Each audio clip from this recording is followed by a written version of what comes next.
많은 분들이 좋아하시는 책 종로의 계단 첫 줄은 이렇게 시작됩니다. 천연계와 성경은 둘 다 하나님의 사랑을 증거한다. 그럼 하나님께서 천연계와 성경 속에 놓아두신 보물을 찾아 떠나보도록 하겠습니다. 오늘 보물을 찾을 곳은 씨를 뿌리는 사람입니다.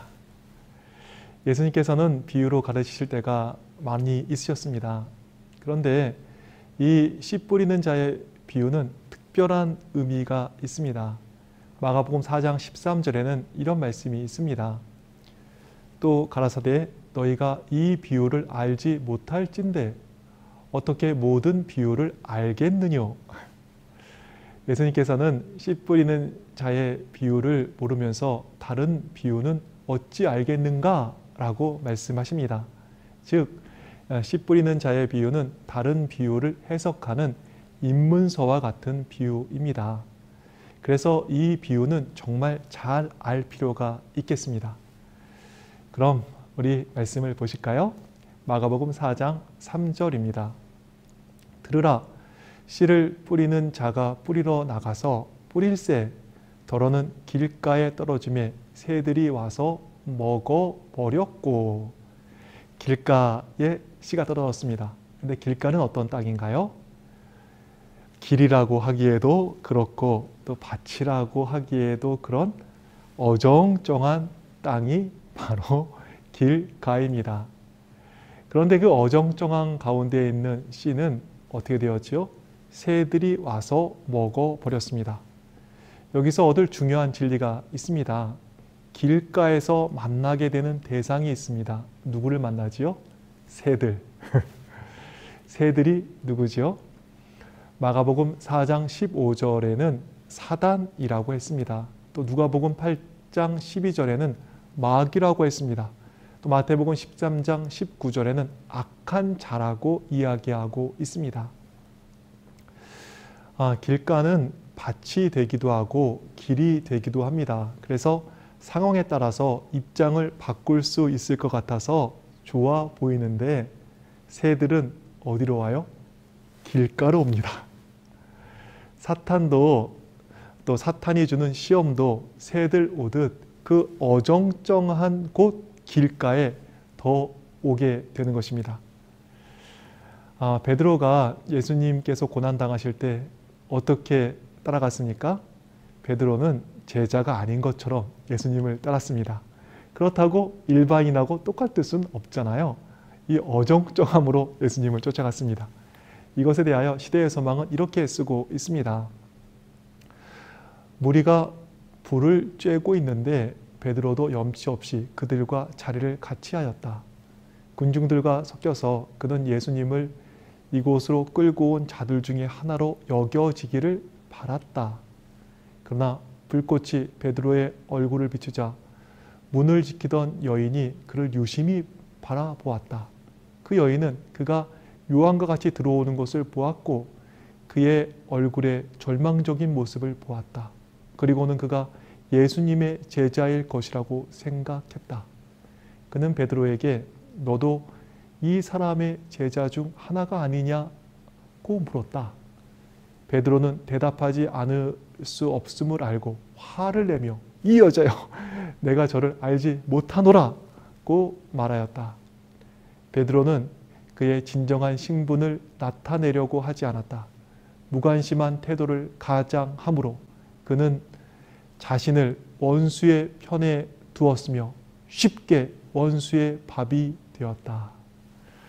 어정쩡한 베드로는 시험을 받았고 그 결과 3번이나 예수님을 부인했습니다.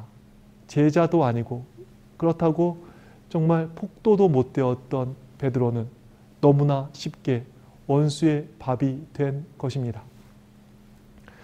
반대의 사람도 있었습니다. 예수님의 또 다른 제자 요한. 요한도 십자가 지신 예수님 곁에 있었습니다. 그러나 요한은 자신의 신분을 분명히 했습니다. 당당했던 요한에 대하여 시대의 소망은 이렇게 기록하고 있습니다. 제자 요한은 재판정에 들어갈 때에 그가 예수님을 따르는 자라는 사실을 숨기려고 하지 않았다. 그는 주님을 욕하고 있는 사나운 무리들과 섞이지 않았다. 그는 거짓된 성격을 가장하여 자신을 질문받게 하지 않았으므로 그는 질문도 받지 않았다. 당당했던 요한, 시험 받을 것 같죠? 아니에요. 오히려 어떤 질문도 받지 않았습니다. 우리는 길가처럼 살면 안 되겠습니다. 밭이 될 수도 있고 길이 될 수도 있고 상황에 따라 입장을 바꿀 수 있을 것 같아서 좋아 보이는데 새들은 길가로 옵니다. 정말 사단이 주는 시험은 그 어정쩡한 곳에 더 오는 것입니다. 그래서 야고보서 4장 7절은 이렇게 이야기합니다. 마귀를 대적하라. 그리하면 너희를 피하리라. 마귀는 비 맞힌다고 고마워하면서 떠나가질 않습니다. 길가처럼 어정쩡한 사람에게 새들 오듯 사탄 마귀가 더 옵니다.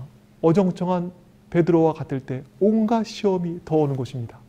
그러나 요한처럼 입장을 분명히 하고 마귀를 대적할 때 오히려 마귀는 우리를 피하는 것입니다. 길가와 같이 예수님의 제자도 아니고 그렇다고 세상 사람들처럼 살지도 못하는 어정쩡한 삶 살지 않게 되기를 간절히 바라겠습니다. 길가에 떨어진 씨는 또 다른 곳에도 떨어졌습니다. 어디지요? 돌밭에 떨어졌습니다. 마가복음 4장 5절부터의 말씀 보시겠습니다. 더러는 흙이 얕은 돌밭에 떨어짐에 흙이 깊지 아니하므로 곧 싹이 나오나 해가 돋은 후에 타서 뿌리가 없으므로 말랐고. 돌밭은 싹이 났습니다. 그러나 해가 돋은 후에 말랐습니다. 왜 이런 일이 생겼을까요? 밑에 돌이 있어서 밭의 영양분을 씨에게 안 준 것입니다. 이것에 대하여 실물교훈에는 다음과 같은 영감적인 말씀이 기록되어 있습니다. 선천적인 이기심이 땅속에 깔린 바위처럼 그들의 선한 욕망과 포부의 밑바닥에 깔려 있었다. 그들은 자신을 사랑하는 마음을 정복하지 못하였다. 모든 선한 욕망과 생각의 밑에 뭐가 있다는 거예요? 이기심. 이기심이 땅속에 깔린 바위처럼 모든 일에, 모든 행동에, 모든 생각에 자리 잡고 있는 것. 이것이 바로 돌밭입니다. 그럼 이런 이기적 돌밭은 나중에 어떻게 되었을까요? 마가복음 4장 6절 보시면 해가 돋은 후에 뿌리가 어떻게 해요? 말랐습니다. 싹이 나왔으나 해가 돋은 후에 말라버린 것입니다. 그래서 실물교훈에는 이런 말씀이 있습니다. 뜨거운 여름 햇볕은 튼튼한 곡식은 강하게 하고 잘 익게 하지만 뿌리가 깊지 못한 곡식은 시들게 만든다. 이건 너무나 중요한 말씀인 것입니다. 곡식의 성장에서 햇빛만큼 중요한 것은 없습니다. 곡식에게 햇빛은 축복 중의 축복입니다. 그런데 돌밭과 같은 이기적인 마음 밭에는 햇볕이란 축복이 뭐가 되지요? 이기적인 마음의 돌짝밭에는 햇볕이란 축복이 곡식을 시들게 하는 저주가 되는 것입니다. 정말 깜짝 놀라게 하는 말씀 아닌가요? 우리는 축복을 너무너무 좋아합니다. 그래서 축복하는데 씨앗에게 영양분을 하나도 안 내놓는 이기적 그 마음에는 햇볕이란 축복이 곡식을 시들게 하는 저주로 바뀌는 것입니다.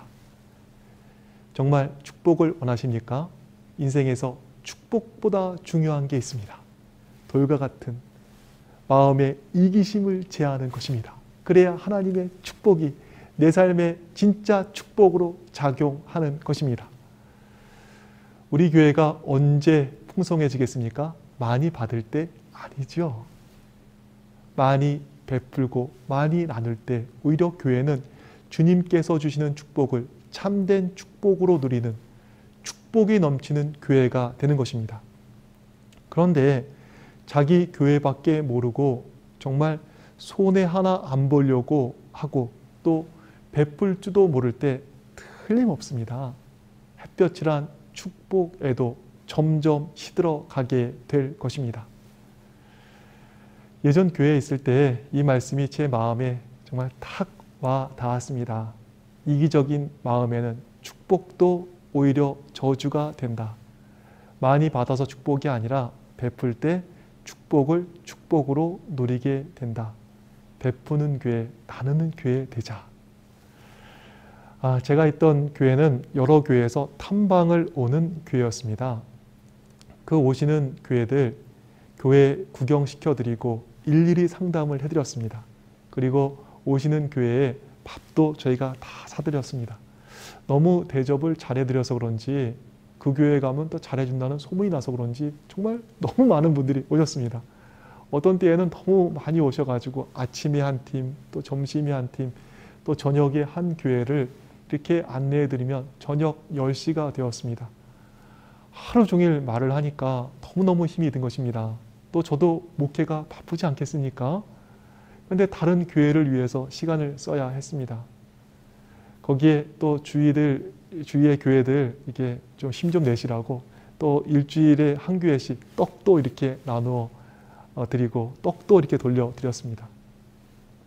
돈 쓰고 시간 쓰고 힘도 많이 썼습니다. 그렇게 베풀고 나니까 저희 교회가 망했을까요? 그렇게 베풀고 나누니까 저희 교회가 안 됐을까요? 시골에 있는 교회, 그것도 축사가 가까이 있는 교회였지만 매주 새로운 사람이 오는 교회가 되었고 2주에 1명 이상은 새롭게 교회에 정착하는 교회가 되었습니다. 또 영향력으로는 전국에서 가장 영향력 있는 교회 중에 하나가 되었습니다. 햇볕이란 축복을 많이 받는 게 능사가 아닙니다. 이기심 때문에 나누지 못할 때 햇볕이란 축복도 저주가 되는 것입니다. 이제 한 이야기하고 마치도록 하겠습니다. 대지야구란 사자성어가 있습니다. 큰 지혜는 어리석어 보인다라는 뜻이지요. 이 말의 유래는 이러한데 다람쥐가 언뜻 보기에 바보 같아 보이는 것입니다. 얼마나 이 다람쥐가 바보같이 보이냐 하면 도토리를 나무 위에서 따가지고 정말 수확을 하는 것입니다. 애써 수확을 한 그 도토리를 땅속에 묻어두는데요. 그럼 어디다 묻었는지 잘 기억을 해야 할 거 아니겠습니까? 바위 옆인지 계곡 옆인지 또 나무 옆인지 잘 기억을 해야 하는데 다람쥐는 무엇을 보고 묻는다고 해요? 다람쥐는 하늘에 있는 구름을 보고 도토리를 묻는 것입니다. 구름이 그 자리에 있을 리 만무합니다. 구름을 보고 묻은 도토리는 영원히 찾지 못하는 것입니다. 바보, 멍충이, 다람쥐입니다. 대지야구, 그러나 큰 지혜는 어리석어 보인다면서요. 다람쥐의 그 어리석음 때문에 나무 위에서 도토리를 딸 수 없던 무능한 동물들이 함께 살 수 있는 길이 열리는 것입니다. 그리고 다람쥐가 찾지 못한 도토리 때문에 그 다음에 사는 더 많은 도토리 나무가 성장하게 되고 자라게 되는 것입니다. 결과적으로 온 산을 덮은 도토리 나무로 바보 같은 다람쥐는 도토리를 매해 더 많이 수확하게 되는 것입니다. 그리고 다람쥐뿐 아니라 다람쥐 자손까지 더 많은 도토리로 복을 받게 되는 것입니다. 약삭 빠른 사람이 잘 될 것 같지요? 꼭 그렇지 않습니다. 이기적인 사람이 잘 될 것 같지요? 아닙니다. 적자 생존입니다. 진화론에서는 적자 생존이라 하면 이 환경에 잘 적응해서 경쟁에서 이기는 동물이 생존한다 이렇게 이야기합니다. 그런데 적자 생존에 또 다른 뜻이 있습니다. 그게 뭐지요? 적자 생존, 즉 적자 보는 인생이 더 잘 살게 된다는 것입니다. 한번 따라해 볼까요? 적자 생존, 적자 보는 인생이 더 잘 살게 된다. 성경은 분명히 이야기합니다. 더러는 흙이 얕은 돌밭에 떨어짐에 흙이 깊지 아니하므로 곧 싹이 나오나 해가 돋은 후에 타서 뿌리가 없으므로 말랐고. 이기심 있는 돌짝밭은 햇볕이란 축복이 오히려 식물을 마르게 했습니다. 그러나 이기심을 제하고 영양분을, 수분을 나누어 줄 때 햇볕이란 축복은 참다운 축복이 되고 풍성한 열매를 맺는 밭이 되는 것입니다. 우리 어정쩡한 기름가 신앙도 되지 마시고 이기적인 돌밭 신앙도 되지 않기를 바라겠습니다. 옥토 신앙 되어서 풍성한 열매를 맺는 축복된 인생 되는 모두가 되기를 소망하면서 오늘 말씀 마치도록 하겠습니다. 본 영상을 보시고 신앙 상담을 희망하시는 분은 화면의 전화번호로 연락 주시기 바랍니다.